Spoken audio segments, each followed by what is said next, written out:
Boa noite para a igreja. Nós cantamos, mas essa voz muito legal, né? Porque ainda bem que são 3, né? Eu cantei, foram 3,5, né? Quase um quarteto. Mas graças a Deus aqui estamos, né? Para oferecermos ao Senhor sacrifício de louvor, né? Eu estou muito contente por poder estar aqui nessa noite com os irmãos. Domingo passado estava bem pior, né, da garganta, e hoje, graças a Deus, deu uma melhorada, deu até para cantar, e vamos ver o que Deus tem para falar conosco nessa noite. Estou também muito feliz porque desde a manhã desse dia nós nos ocupamos, né, com a palavra de Deus. Tivemos um estudo maravilhoso, né? Antes da ceia do Senhor, depois um estudo maravilhoso com o irmão Vitório. E nós vemos que o apóstolo Paulo, ele ficou emocionado, né, em ver o amor daqueles irmãos de Filipos, né, contribuindo com ele e visitando ao mesmo tempo, né? Epáfras foi lá visitá-lo e levar uma contribuição. Então ele ficou muito feliz e ele trouxe uma palavra muito inspiradora para nós, né, através do nosso irmão Vitório, quando ele disse no verso 6, né, no capítulo 1 de Filipenses, que aquele que começou a boa obra, né, em vós, ele vai completar no dia de Cristo. Então nós estamos aqui como que ainda pendentes, né, dessa completa obra, né, que é a nossa santificação, a nossa perfeição, e nós iremos falar alguma coisa a respeito disso, né? Também depois tivemos uma palavra muito importante, né, da nossa irmã Lauzira. Senti realmente a nossa irmã sendo usada pelo Espírito Santo, né, nos enchendo ainda mais de alegria, de prazer, nos fortalecendo para servirmos ao Senhor, como diz o salmista, né, com alegria. E é isso que nós precisamos dia a dia, né, encarar, ainda que as nossas limitações, né, as nossas fraquezas, as nossas dificuldades nos impeçam de chegar a uma perfeição. Claro, não chegaremos jamais aqui na terra, né? Por isso que Paulo diz que o Espírito Santo vai completar essa obra, mas na medida do possível nós também não podemos, por sabermos que não iremos chegar a uma perfeição 100%, porque não devemos também esmorecer. Claro, devemos sempre estar lutando para conquistar, como diz o apóstolo Paulo, porque é perfeito em Cristo Jesus. Ele conquistou na cruz, né? O hino que nós acabamos de cantar por último agora, né, nós sabemos que realmente ele habita nos céus, né, mas também prometeu estar conosco, né? E ele está conosco aqui nesta noite. E nós queremos então, junto com os irmãos, lermos Romanos capítulo 12, verso 1 e 2, apenas esses dois versículos. Romanos 12, verso 1 e 2. E vamos ver o que o Espírito do Senhor tem para nós nesta noite, para nos fortalecer, para nós continuarmos nesta luta, né, que não é somente nossa, né? O Senhor está conosco, Ele luta por nós, Ele nos dá força. Romanos capítulo 12, verso 1 e 2, vou ler aqui na minha Bíblia corrigida, e diz assim: rogo-vos, pois, irmãos, pelas misericórdias de Deus, que apresenteis os vossos corpos por sacrifício vivo, santo e agradável a Deus, e ao vosso culto racional.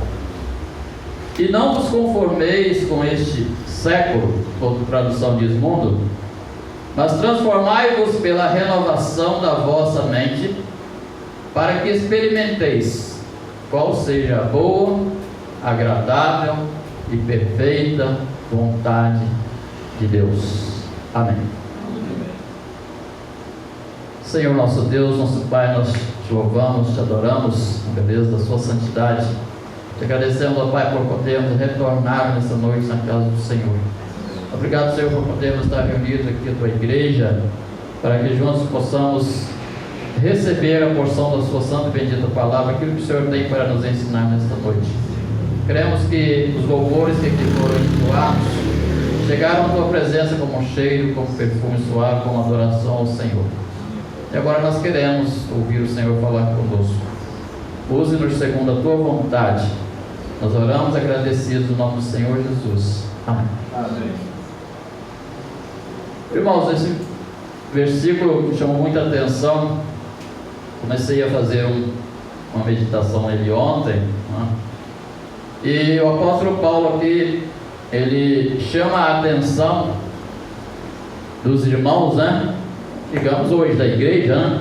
Ele escreveu aos Romanos, mas por que não dizer a nós que a palavra do Senhor, ela fala conosco também.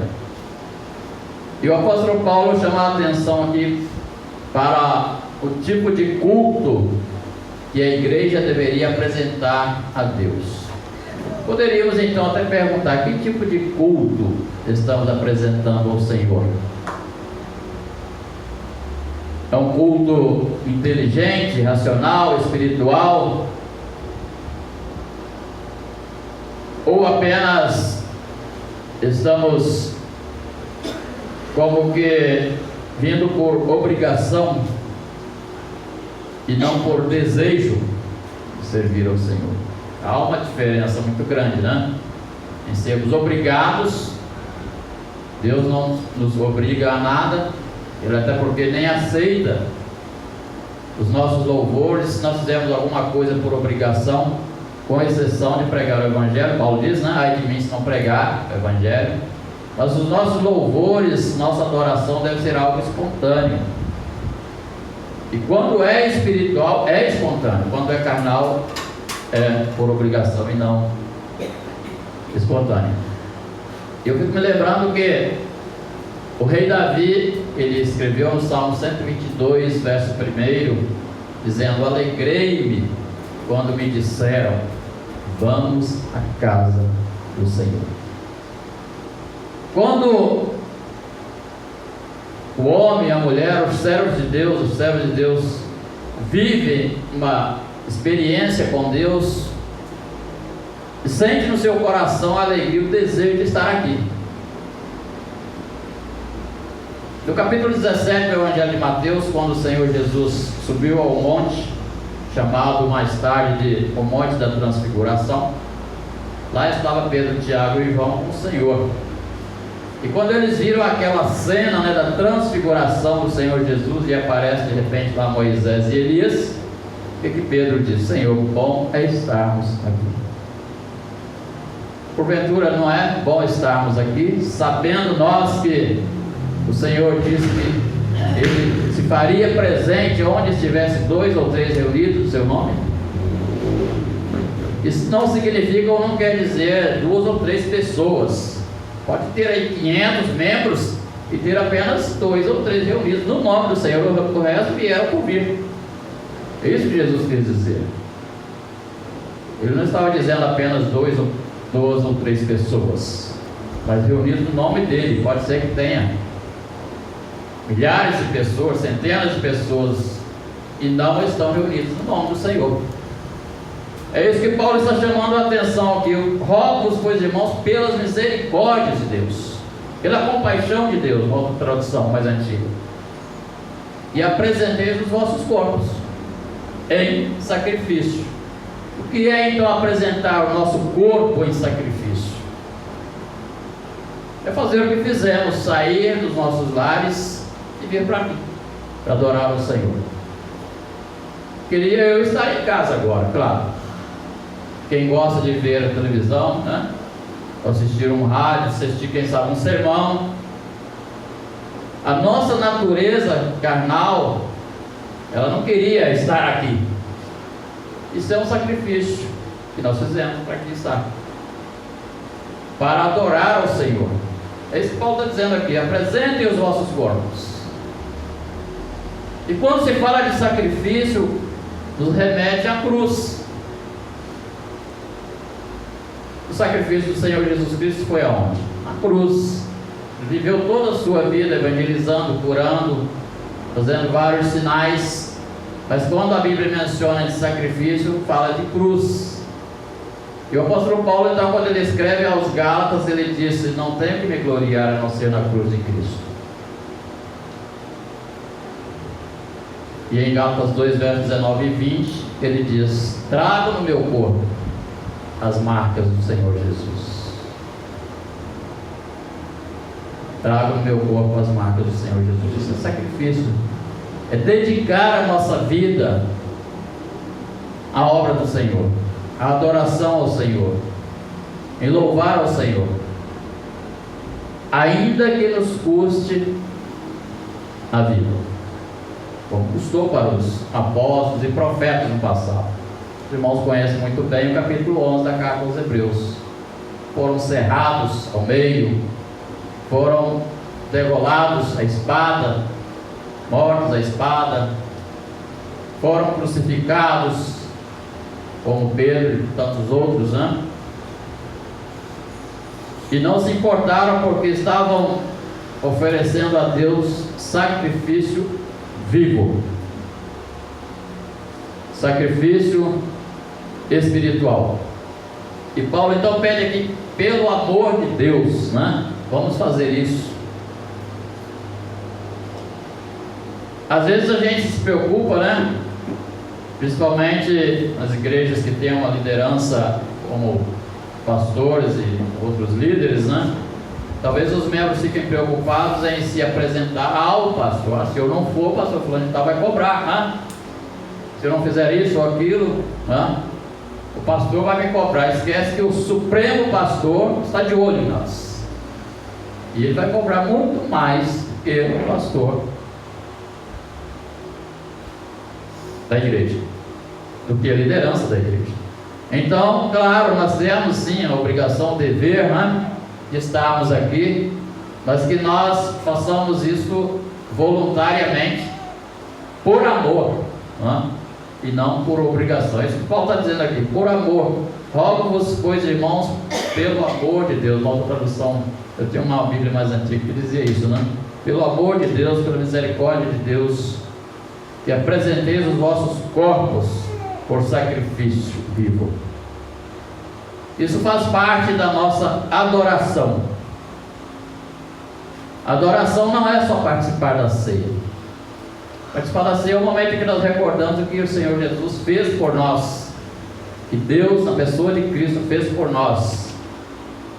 Por isso que Paulo diz: todas as vezes que vocês comerem o pão e beberem do cálice, recordais a morte do Senhor. É para recordar. Adoração é muito mais que isso, envolve toda a nossa vida cristã.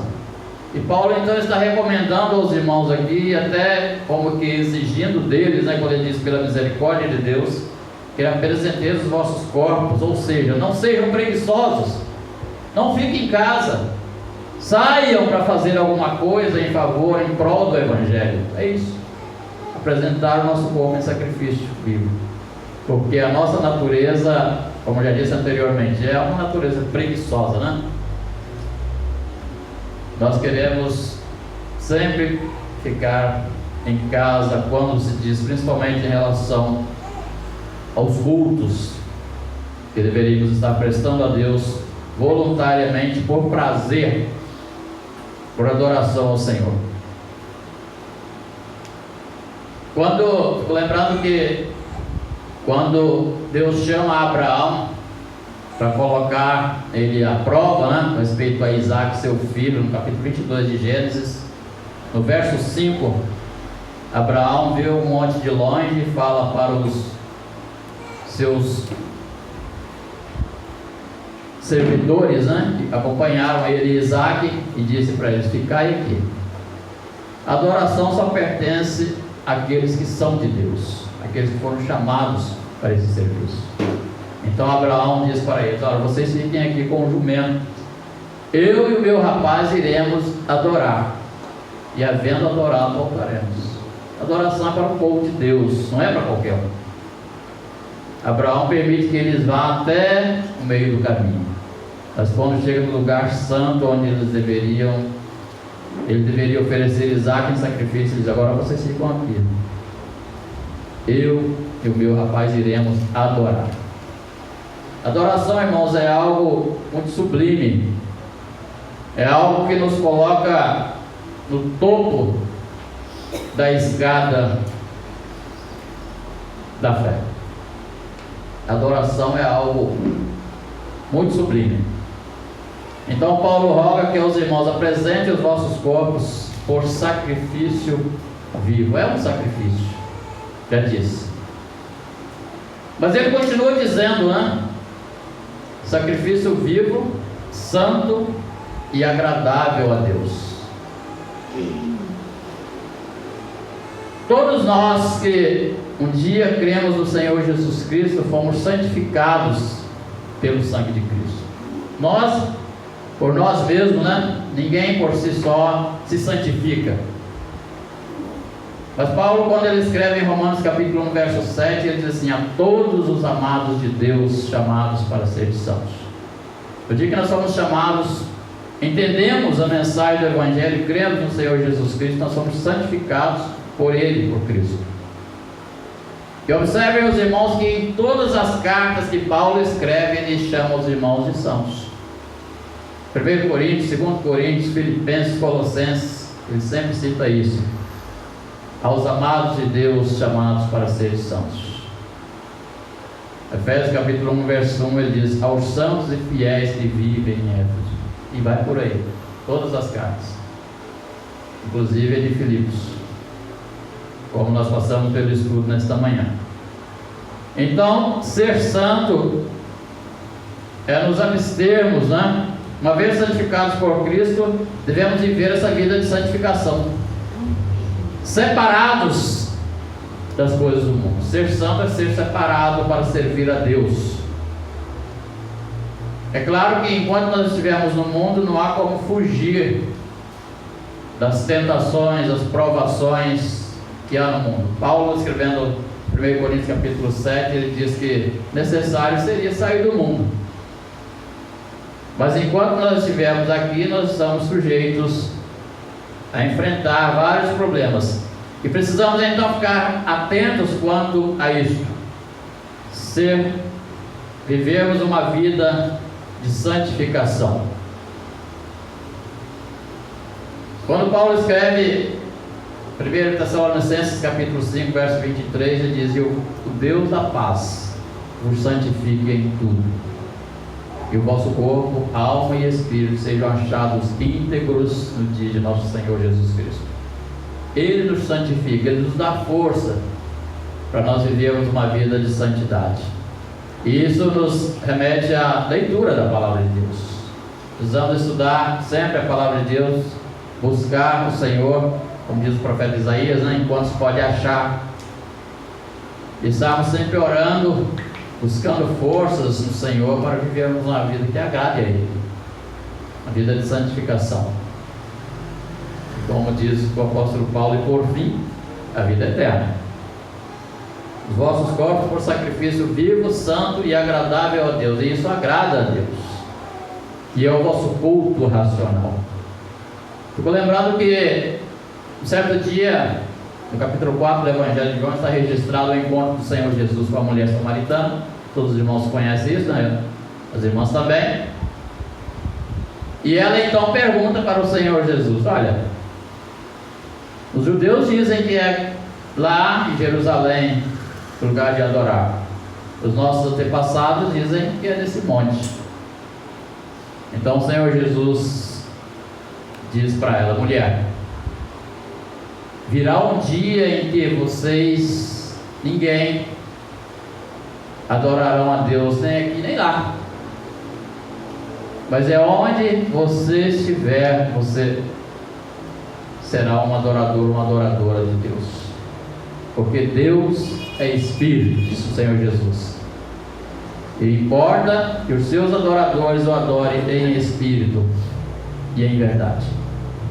Se nós não estivermos, não vivemos uma vida espiritual digna, com verdade, não adianta cantarmos, não adianta fazermos nenhuma outra coisa, que Deus não vai receber os nossos louvores, a nossa adoração, o nosso trabalho. Precisamos então viver, irmãos, uma vida de santidade, santo e agradável a Deus, que agrada a Deus, não a outrem, não a nós mesmos. Às vezes nós queremos fazer aquilo que nos agrada, né? A nossa carne, ela é cheia de desejos, né? De concupiscência. Paulo cita isso, né? Em Colossenses capítulo 3, verso 5: fazei, pois, morrer a vossa natureza terrena. É um sacrifício ou não é? Fazer morrer a nossa natureza terrena, nossa natureza carnal, é terrível. Os nossos desejos carnais pecaminosos, se fôssemos atender a eles, não estaríamos aqui. Claro que não. Falando da palavra de Deus, cantando hinos, os irmãos que tocam seus instrumentos, não estaríamos aqui, claro. Estaríamos em outros lugares agradando a nossa carne, os desejos naturais que são contra a vontade de Deus. Mas quando nós nos esforçamos, deixamos nossos lares para aqui estar, para cultuar a Deus, é isso que agrada a Ele, desde que seja com verdade, com santidade. Que é o nosso culto racional, culto inteligente, da razão. Nós somos racionais, Deus nos criou assim para isso. Mas infelizmente tem muitas pessoas que vivem como irracionais. Então Paulo está chamando a atenção aqui: olha, vocês apresentem a Deus o culto racional, vocês são racionais, culto da razão, culto inteligente. O que é isso? É que chama a atenção do público ser culto inteligente? Não. Culto que agrada a Deus, nas palavras anteriores de Paulo. Culto inteligente é aquilo que agrada a Deus. Claro que, por maior esforço que fizermos, encontraremos dificuldade ainda em agradar a Deus. Somos limitados, mas Deus conhece as nossas limitações e Ele sabe muito bem quando nós estamos nos esforçando para agradá-lo, e Ele vem ao nosso encontro e nos ajuda a aperfeiçoar mais e mais. Fico lembrando que um servo de Deus no passado, chamado Jó, o que ele fazia? Seus filhos saíam para a festa e ele nem sabia o que estava acontecendo, mas ele pensava: de repente alguém pegou, eu vou oferecer a Deus sacrifício. E ele fazia isso. Por quê? O verso 1, capítulo 1 do livro de Jó diz que ele era sincero, reto, temente a Deus e desviava do mal. 4 qualidades muito importantes que nós precisamos ter, e às vezes nem nos atentamos para isso. Ele era sincero. O que é ser sincero? Ser verdadeiro. É isso que Paulo está dizendo aqui. Culto inteligente, culto da razão, ser verdadeiro. Ele era sincero, reto, justo, né? Reto quer dizer justo, né? Temente a Deus. Por isso que Salomão diz que o temor do Senhor é o princípio da sabedoria. Quer você ser sábio, tema a Deus e desviar do mal. Às vezes nós achamos que porque somos crentes, né? Porque não posso bater de cara, né? Com o diabo. Não, meu. Ele é mais poderoso do que nós, vocês não sabem disso. A Bíblia diz que é. Se Deus não interfere, ele mataria Jó. Deus deixou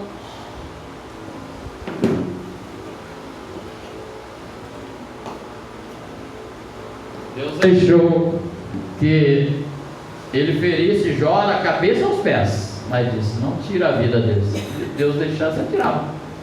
Ele tem poder da morte. Está lá em Hebreus 9, 27, né? O Senhor Jesus veio e derrotou ele lá na cruz, aquele que tem o poder da morte. Satanás tem o poder da morte. Tem gente que pensa que não. Ele tem.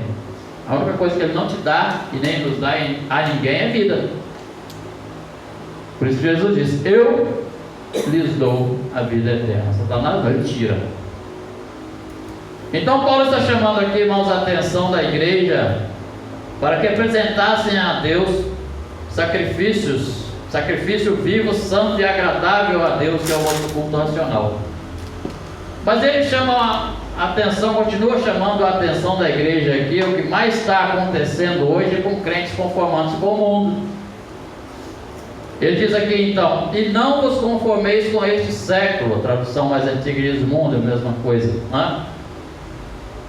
Mas transformai-vos pela renovação da vossa mente, para que experimenteis qual seja a boa, agradável e perfeita vontade de Deus, que é conformar o mundo. Tem muitas igrejas que estão pregando por aí: venha como está e continua como está. Não precisa de mudar nada, não.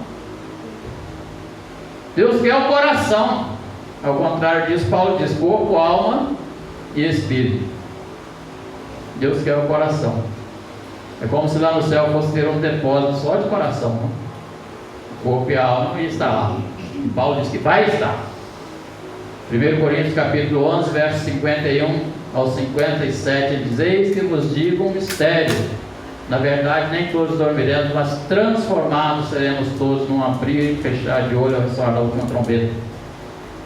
O que é corruptível vai se revestir de incorruptibilidade. O que é mortal vai se revestir de imortalidade. E quando o que é incorruptível se revestir de incorruptibilidade, e o que é mortal se revestir de imortalidade, então se dirá: tragada foi a morte na vitória. E ele continua dizendo: onde está a morte, a tua vitória? Onde está a morte, o teu aguilhão? O aguilhão da morte é o pecado, a força do pecado é a lei, mas graças a Deus que nos dá a vitória por intermédio de nosso Senhor Jesus Cristo. Portanto, meus amados irmãos, sede firmes e constantes, sempre abundantes na obra do Senhor, sabendo que do Senhor o vosso trabalho não é vão. Então ele está dizendo aqui: não conformem com este mundo, sirvam ao Senhor. Nós precisamos falar para o pecador: venha como está, sim, mas o Senhor Jesus vai transformar a sua vida. Então nós não podemos conformar com este mundo. Se uma vez salvos para sempre, nós precisamos viver essa santificação. Culto racional, culto inteligente, culto espiritual é aquele que vive uma vida não conformando com este mundo, mas conformando com o que a palavra de Deus ensina e exige. 2 Coríntios 5,17, Paulo diz que se alguém está em Cristo, nova criatura é. As coisas antigas passaram, eis que tudo se fez novo. Mas é se alguém está em Cristo. De repente alguém não está. Se não está, não vai ter nada de novo. Ele vai continuar sendo uma velha criatura mesmo, né? Vivendo os prazeres e desejos carnais. Mas uma vez transformado por Cristo, ele vai viver uma vida que agrada ao Senhor. Por isso eu digo e repito: o apóstolo Pedro ainda nem era apóstolo, era discípulo, quando ele disse: Senhor, bom é estarmos aqui. E realmente é bom estarmos na casa do Senhor, servindo ao Senhor de coração. E um dia nós estaremos na presença do Senhor, livre de todos esses problemas, das nossas fraquezas. Somos limitados, já disse e repito, mas um dia nós estaremos para sempre com o Senhor. Diz Paulo que quando o que é corruptível, né, se revestir de incorruptibilidade, então se dirá: tragada foi a morte na vitória. Estaremos com o Senhor. E não vos conformeis com este mundo. A palavra de Deus continua nos orientando para vivermos uma vida de santidade ao Senhor. 1 João capítulo 2, verso 15, 16 e 17. O evangelista João, o apóstolo São João, escreveu lá, né? Não ameis o mundo, nem as coisas que no mundo há, porque se alguém amar o mundo, o amor do Pai não está nele. Não podemos dizer que amamos a Deus se amamos o mundo ao mesmo tempo. O amor do Pai não está em nós, João disse. E ele é e foi o apóstolo do amor. Ele foi aquele que estava encostado no peito de Jesus quando Pedro perguntou. Pergunta para ele: quem é o traidor? Será porventura um de nós? Então, nós devemos não amar o mundo, nem as coisas que há no mundo. Não está falando das pessoas, tá? Nós temos sim o dever, a obrigação de amar todas as pessoas, não aceitar o que elas praticam. É isso que é amar o mundo. Então o apóstolo São João continua dizendo no verso 16 lá de João, 1 João 2, né? Tudo que há no mundo, né? A concupiscência da carne, a concupiscência dos olhos, a soberba da vida, Essas coisas não devem pertencer ao cristão. O mundo passa, né? E as suas concupiscências, verso 17, né? Mas aquele que faz a vontade de Deus permanece para sempre. O mundo passa e vai passar. Está passando. Outro dia eu estava ouvindo o pastor pregando, eu achei até interessante. Ele diz: olha, a igreja é como que se já estivesse cansada, né, de falar que Jesus está voltando. Agora é a natureza, né, que está avisando: Jesus está vindo aí, ó. Vocês não querem ouvir os pregadores, não querem ouvir as igrejas? A natureza está revoltada com isso que está mostrando. O irmão Falquete, mas a irmã Rosa estiveram lá em Gramado, o negócio não tem como voltar mais nas vidas. Que coisa, né? Quem pensava isso? Está derretendo tudo lá, né? Não sei se foi onde vocês estiveram realmente, mas os prédios estão caindo tudo sozinhos. Asfalto está abrindo ao meio, né? Vocês viram isso? Viram não? Puxa lá no Facebook, vocês vão ver. Coisa medonha. Gramado. Está derretendo tudo. E a natureza é revoltada. Outro dia o mar entrou lá na Copacabana, né? A praia mais famosa do Rio de Janeiro. Entrou lá dentro do primeiro andar do prédio. Foi levar uma cadeira com medo. Vocês viram isso também? Não? Eu acompanho os jornais, eu gosto de ver jornal por isso, né? Eu fico então comparando as coisas da natureza acontecendo com a Bíblia, porque Jesus falou que ia acontecer. Isso não é coisa que, né, o mundo não entende essas coisas.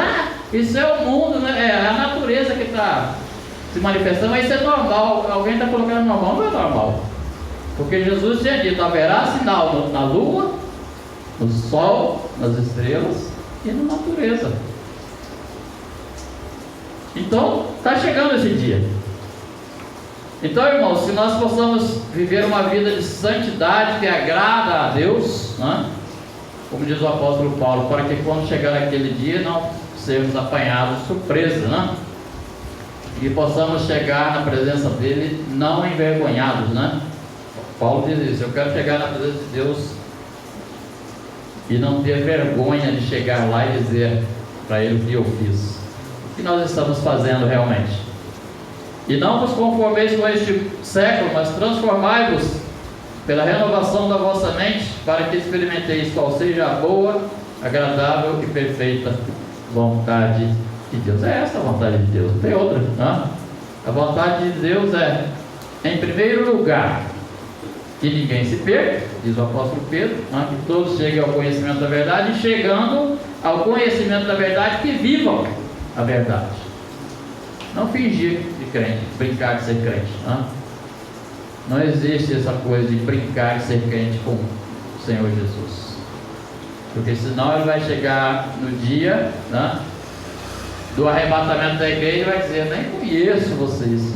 Quem são vocês? Ah, Senhor, mas nós fizemos isso. Quantos louvores, né? O quarteto cantou, o grupo Essência, né? Cantaram quantos louvores aqui, nem lembro disso. Não vi, não cheguei a ver vocês cantando. Vocês cantaram, me louvando? Não lembro disso, não. Ele vai dizer isso. Está lá em Mateus capítulo 23, quando ele vai reprovar, porque ele falando, né? O povo dizendo: Senhor, mas em teu nome nós fizemos isso, né? Expulsamos até demônios. Quantas igrejas estão aí, né? Brincando de expulsar demônio, né? Para mim é brincadeira, né? Porque só se expulsa o demônio aqueles que têm a marca do sangue de Cristo. E o demônio sabe disso, ele conhece. Ele sabe os que são de Deus e quem não são. Por isso que a Bíblia diz que o mundo jaz no maligno. Ele sabe quem é dele. E o Senhor Jesus também sabe quem são os seus. Por isso que ele vai dizer: não vos conheço. Apartai-vos de mim, malditos, para o povo eterno. Não vos conheço. Não adianta, irmãos querendo brincar de crente, de ser crente. Ou você é ou não é, né? Ou você é ou não é. Não existe ser meio cristão, meia boca, né? Não existe cristão meia boca com Jesus. Não tem isso, não. Ou você é ou não é. Mas uma vez chamados para servir, nós precisamos então servir a Cristo. Aquele que tem a marca de Cristo, ainda que com toda a dificuldade que esse mundo vai lançar sobre nós, nós venceremos, diz o apóstolo Paulo. Nós somos mais do que vencedores porque Cristo nos amou. Então nós temos que fazer também a nossa parte, né? Nós temos que fazer a nossa parte. Por que que Deus permitiu o diabo provar Jó? Porque viu nele sinceridade, justiça, retidão e desviava do mal. Então nós precisamos aprender essas coisas. Apresentar o nosso corpo como um sacrifício vivo, santo e agradável a Deus, e é o culto racional, o culto da razão, é isso aí. Vivemos uma vida que agrada ao Senhor, para não sermos reprovados na sua vida, né? Saibam que tudo quanto nós fizemos aqui, os nossos louvores, né, as nossas visitas, sejam elas pastorais ou evangelísticas, elas passarão pelo fogo, né? São chamadas de obras e passarão pelo fogo, como diz o apóstolo Paulo, para serem provadas. Aquelas que se firmarem, né, no fogo, os tais receberão galardão, senão apenas serão salvos pelo fogo. Que coisa, né? Mas ainda assim seremos salvos, né? Porque nós não somos salvos pelas obras, pelo aquilo que nós fazemos. As obras são para recebermos galardões, né? Mas que o nosso culto seja um culto inteligente, um culto racional, culto que adora a Deus realmente, né? Aquele que tudo vê e aprova, né, as nossas ações. Que o Senhor nosso Deus nos ajude a compreender a sua santa e bendita palavra, e quando nos depararmos com alguma situação que nós percebemos, claro, o Espírito Santo vai nos orientar diante da palavra de Deus, que é algo perigoso para a nossa vida espiritual, vamos fazer como Jó, desviar. Paulo aconselhou também a Timóteo, né? Destes afasta-te. Nós temos o dever de nos afastar dos problemas, dos perigos deste mundo. Não vamos correr o risco, né? Senão nós poderemos cair e poderá ser grande a queda, né? Lembrem-se dos dois construtores que Jesus contou a parábola, né? Ele construiu a casa sobre a rocha e outro sobre a areia.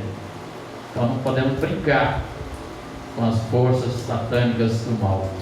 Graças a Deus que nós estamos firmados na rocha, que é Cristo, né?